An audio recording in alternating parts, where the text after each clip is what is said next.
Welcome to the Property Wealth Podcast. If you're over 40 and thinking about diving into real estate investing, you're in the right place. Absolutely, Sarah. Today, we're diving into a really interesting topic. REITs versus direct ownership after 40. Yeah, it's a big decision, right? A lot of folks wonder whether they should invest in real estate investment trusts or go the route of buying properties directly. Exactly.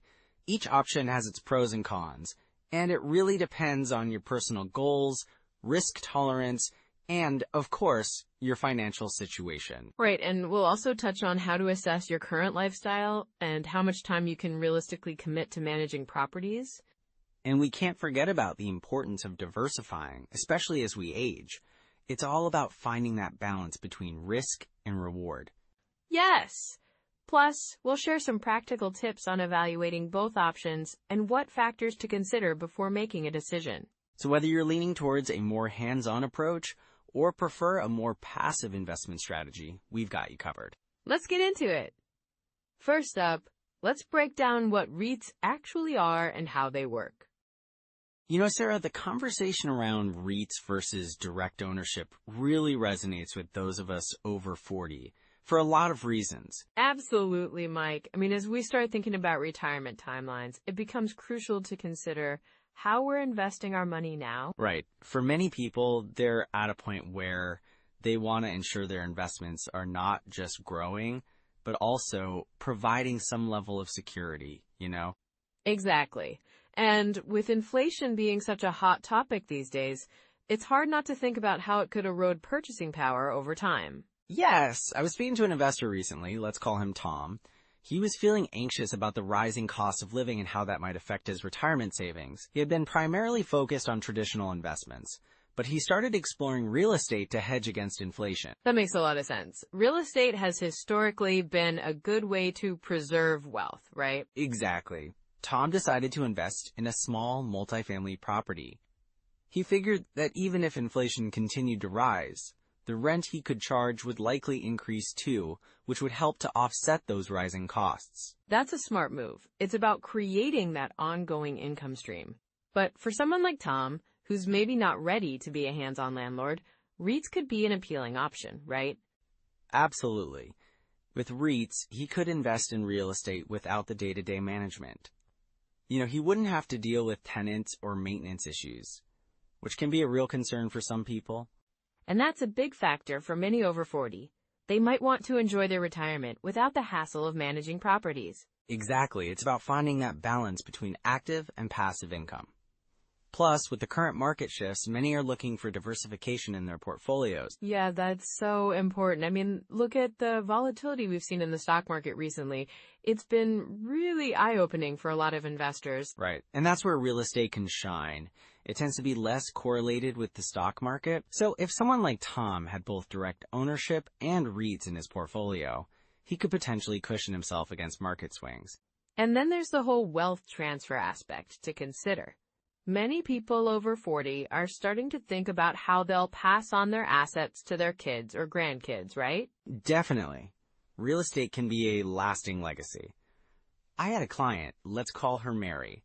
She inherited a property from her parents and decided to keep it as a rental. She's not only generating income now, but she also plans to pass it down to her kids. That's such a great story. It's like she's building a family asset that can provide financial stability for generations. Exactly. And it's not just about the money either. There's an emotional security that comes with having a tangible asset. For many, owning property feels like a safety net. Right. It gives people a sense of control, especially in uncertain times. Spot on. And let's talk about the economic trends we're seeing. With interest rates fluctuating, some folks might think twice before jumping into a mortgage. But even in that environment, real estate can still be a viable investment. For sure. It's all about understanding the market and knowing when to dive in. And that's where education comes into play. People over 40 should be arming themselves with knowledge about the pros and cons of both REITs and direct ownership. Absolutely. Information is empowering. I've seen so many people make informed decisions that transformed their financial futures just by taking the time to learn. You're right. And it's not just about the numbers. It's about aligning those investments with personal goals, like retirement plans, travel, or even starting a business. Exactly. And for those who are feeling overwhelmed, it's okay to take small steps. Maybe start by investing in a REIT while keeping an eye on direct ownership for the future. Yes, there's no one-size-fits-all approach. It's about what feels right for you and your circumstances at this stage of life. And with the right strategies in place, whether it's REITs or direct ownership, you can create a path towards financial stability and peace of mind. Well said, Sarah. It's all about taking the right steps for a secure future. So what do you think are some core strategies they can implement based on this discussion? Great question. Let's dive into that next. So let's dive into the core strategies for choosing between REITs and direct ownership, especially after 40, Yeah, absolutely. A lot of folks at this stage in life might be wondering, what's the best route for them? Right. So one of the first things to consider is the simplicity of REITs. You're basically investing in a company that owns, operates, or finances real estate. It's like buying stock, but in real estate. Sounds straightforward. But what about direct ownership? Well, with direct ownership, you're purchasing the property yourself. This can be a lot more hands-on. You're managing tenants, dealing with maintenance, and all that. But it can also yield higher returns if done right. Okay, so higher returns, but more work. What are some practical tips for evaluating direct ownership? Great question. One of the first rules of thumb is the asterisk 1% rule times. This suggests that you should aim for your monthly rent to be at least 1% of the property's purchase price. So if you buy a property for $200,000, you'd want to rent it for at least $2,000 a month? Exactly. It's a quick way to gauge whether the property might be a good investment. And if it's below that? Then you might want to think twice, or at least dig deeper into why that is. Maybe the area isn't desirable enough, or the property needs a lot of work which could eat into your profits. Got it. What about the asterisk 50% rule? The 50% rule is another handy one. It says that about 50% of your rental income will go towards operating expenses. So if you're making $2,000 a month, you should plan for about $1,000 to go to things like property management, maintenance, and taxes. Makes sense. That leaves you with a clearer picture of your cash flow. Exactly. And to take it a step further, you should also look into the asterisk rate not. That's your net operating income divided by the property's purchase price. So if your net operating income is $20,000 and you bought the property for $200,000, your cap rate would be what? That would be 10%. And generally, a higher cap rate indicates a better investment, but it's essential to compare it within the same market. Right. It's all about context. Exactly. Also, remember to have a deal evaluation checklist. List out all your criteria: location, price, condition, potential rent, and so on. That's a solid strategy. So what about financing? Financing options can vary widely. If you're going the traditional route, you might consider a conventional mortgage. But you could also explore options like private lenders or even seller financing. Seller financing? How does that work? Well, in seller financing, the seller allows you to pay them directly instead of going through a bank. It can be quicker and more flexible, especially if you're having trouble getting traditional financing. Sounds interesting. Are there any downsides? Yeah, definitely. The seller might want a higher price or a larger down payment because they're taking on more risk. Good to know. Now, what about property types? Multifamily properties can be a great option, especially for those looking to create cash flow. You have multiple units generating income, which can help cover your mortgage and expenses. And what about single-family homes? Single-family homes can appreciate well over time, but they might not provide the same cash flow as multifamily properties. Plus, you're often relying on one tenant. So it's about balancing risk and reward. Exactly. And think about the market, too. Are you investing in a growing area or one that's declining? Research is key. What about diversification? That's important, especially as you age. You might want to consider diversifying your investments across different properties, or even mixing REITs with direct ownership. That could help mitigate risk. Definitely. And don't forget to consider your long-term goals. Are you looking for immediate cash flow, or are you more focused on appreciation? That makes a big difference in your strategy. Exactly. And remember, the sooner you start, the better. Even if you're starting late, taking the first step is crucial. So it's about being proactive, right? Yes, and learning along the way. You won't get it perfect on the first try, but each deal teaches you something. That's a great mindset to have. And don't overlook the importance of networking. Connect with other investors, join local real estate groups, and don't be afraid to ask questions. That sounds like a great way to gain insights and learn from others' experiences. Absolutely. And as you connect with others, you might even find potential partners for larger investments. Partnership can definitely open up more opportunities. Right. Just ensure that you have clear agreements in place so everyone knows their roles and responsibilities. And how about those common pitfalls? Well, we'll get into those next. So, Sarah, when we talk about the common pitfalls investors face, especially after 40, one big one is overleveraging. You know, taking on too much debt in the hope that the property will just keep appreciating. Absolutely, Mike. I mean, it sounds tempting, right? You think, if I just borrow a little more, I can buy that bigger property and make a killing.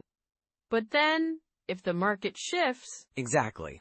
I remember a client of mine, let's call him Dave. He was really excited about this up-and-coming neighborhood and took out a huge mortgage to buy a couple of properties. They looked fantastic on paper, but then, the market cooled off. Ouch. That must have been tough for him. Yeah, it was. His cash flow took a hit because he was stretched so thin, and when he tried to rent them out, the rental income didn't even cover his mortgage payments. He ended up in a really stressful situation. That's a tough lesson. So how can someone avoid that kind of pitfall? Well, one way is to focus on cash flow from the beginning. Instead of just looking at potential appreciation, investors should calculate the numbers realistically. Are you going to have enough to cover your expenses? Right. That's super important.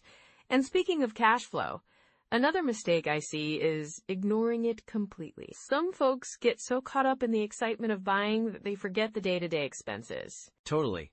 I had a friend who bought a rental property, thinking it was going to be a gold mine. But he overlooked things like property management fees, maintenance costs, and even the occasional vacancy. Yeah, those hidden costs can creep up on you. Exactly. 1 month, his tenant moved out unexpectedly, and he found himself scrambling to cover the mortgage while also prepping the property for new tenants. It was a real wake-up call for him. So, what would you recommend to someone who might be in that situation or is worried about it happening? I'd say, first, always have a solid reserve fund. Ideally, a few months' worth of expenses saved up can really save your skin in case of emergencies. And, do your homework on potential expenses before you buy. Great advice. And, another thing I think people struggle with is bad tenants. Yeah, that can derail an investment really quickly. I've seen investors get excited about a property, skip the screening process, and then end up with tenants who don't pay rent on time, or at all. That's a nightmare scenario. I can only imagine. It is. I remember one investor. Let's call her Lisa. She was so eager to fill her vacancy that she didn't do thorough background checks. The tenants she ended up with caused significant damage to the property, and she spent more money fixing it than she made in rent. That's heartbreaking. So what can someone do to avoid ending up in that situation? Well, it's really about being diligent in the screening process. Check references, do background checks, and, trust your gut. If something feels off, don't ignore that feeling. That's such a good point. And timing the market, that's another big trap, isn't it? Absolutely. There's this common belief that you can time your purchases perfectly. I get it. Everyone wants to buy low and sell high. But the reality is, it's really hard to predict market movements. So true. I remember a story about a couple who kept waiting for what they thought was the perfect moment to buy. They waited for years, thinking prices would drop. But instead, they just kept going up. Exactly. They ended up getting priced out of the market completely.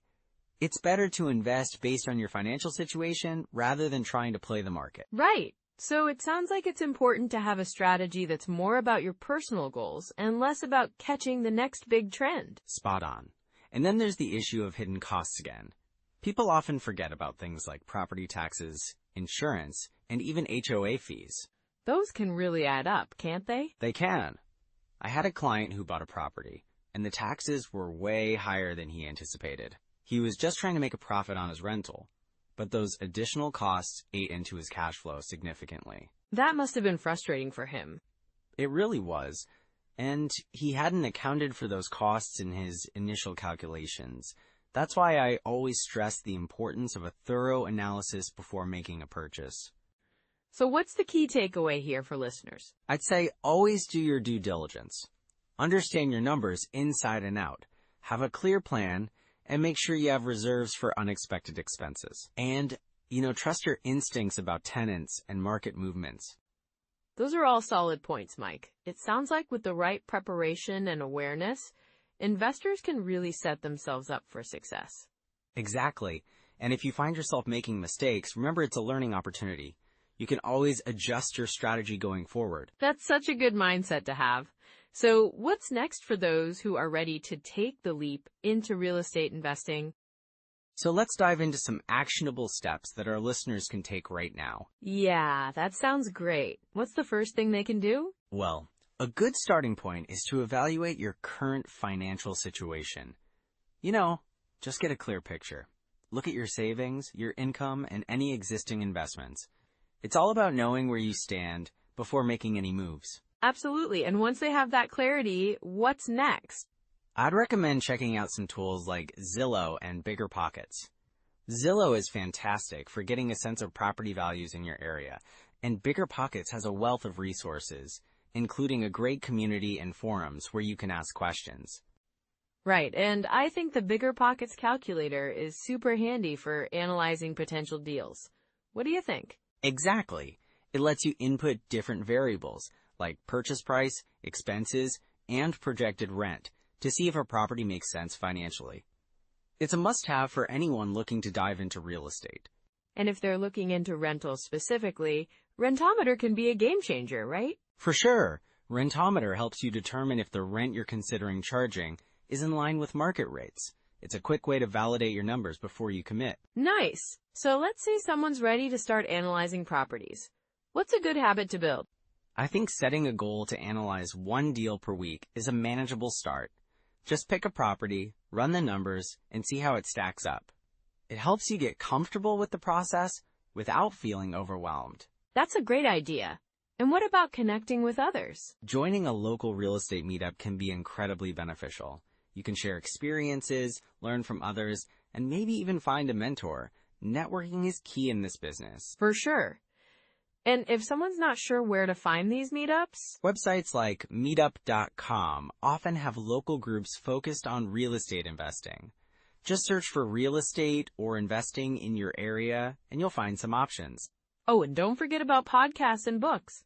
There are so many great resources out there. Absolutely.